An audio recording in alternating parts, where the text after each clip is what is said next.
Elle a 30 ans. Elle repart de chez son grand-père qui vit à la campagne avec du ravitaillement. Mais pas seulement. Il lui a confié un message qu'elle glisse dans le guidon de son vélo pour qu'elle le remette à la résistance italienne.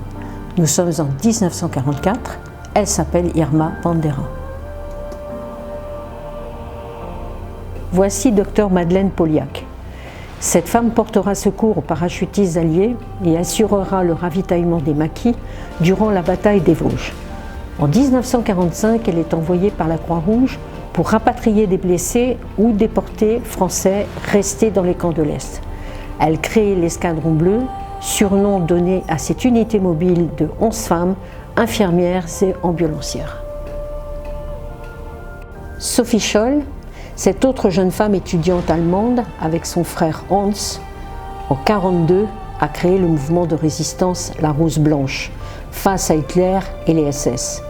Il diffuse des tracts au sein des universités et à la population. Arrêtés par la Gestapo et après un semblant de procès, ils seront guillotinés en 1943.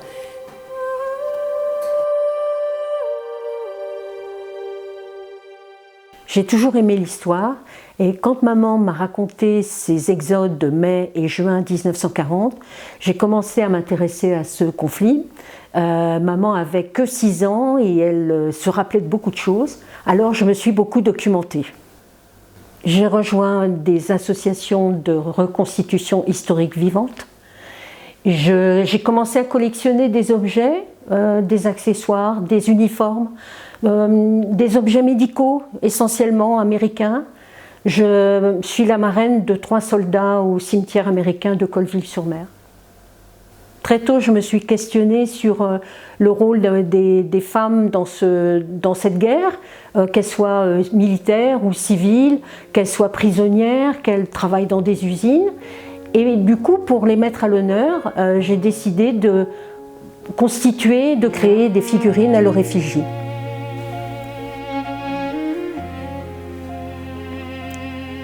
Pour les Françaises, cela va par exemple de Rose Valland, conservatrice au musée du Jeu de Paume, au docteur Madeleine Poliak, en passant par des Parisiennes ordinaires, des femmes engagées dans des unités d'ambulancières comme les Marinettes et les Rochambeau, des femmes résistantes ou ayant vécu l'exode. Pour terminer, une malgré elle, alsacienne ou lorraine, prise en otage par les Allemands et contrainte de travailler dans leurs usines, souvent d'armement.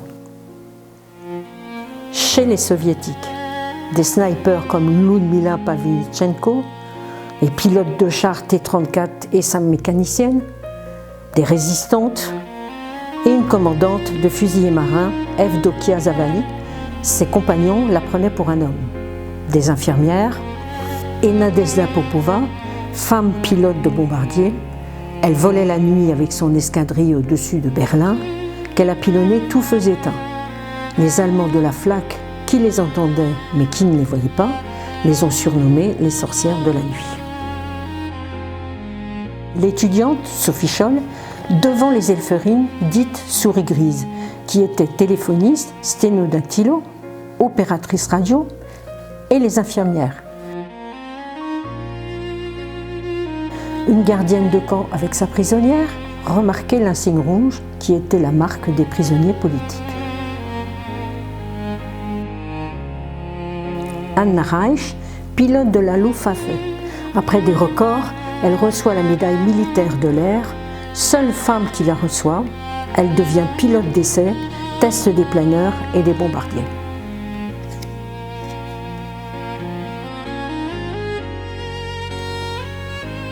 Lettrömer Frauen, femme des décombres à Berlin en 1945. À la demande de l'armée américaine, elles devront déblayer les ruines des villes, travail très dur mais rémunéré pour l'aide à la reconstruction. Elles surveillaient le ciel, transportaient le courrier, d'autres étaient pilotes, plieuses de parachute ou encore infirmières. Elles étaient anglaises, écossaises, canadiennes, australiennes, ainsi qu'indiennes, telles que Noor Khan, des services secrets.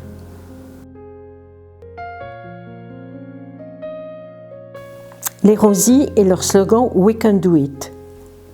Et toutes ces femmes engagées dans l'armée de l'air, dans la marine, dans l'administration, les WAC, mécaniciennes, pilotes de jeep, correspondantes de guerre.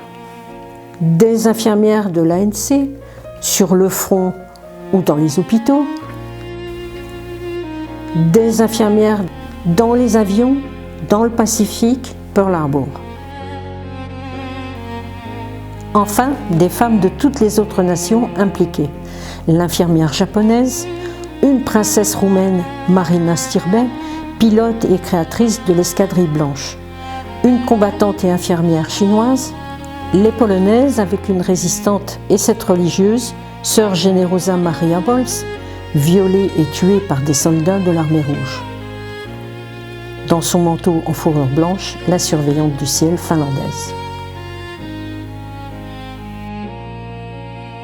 Quand je m'intéresse à une femme, en fait, je recherche toute la documentation possible sur elle, que ce soit dans les livres, dans des magazines ou sur Internet, afin de connaître sa vie personnelle, son histoire et le lien qu'elle a avec la grande histoire.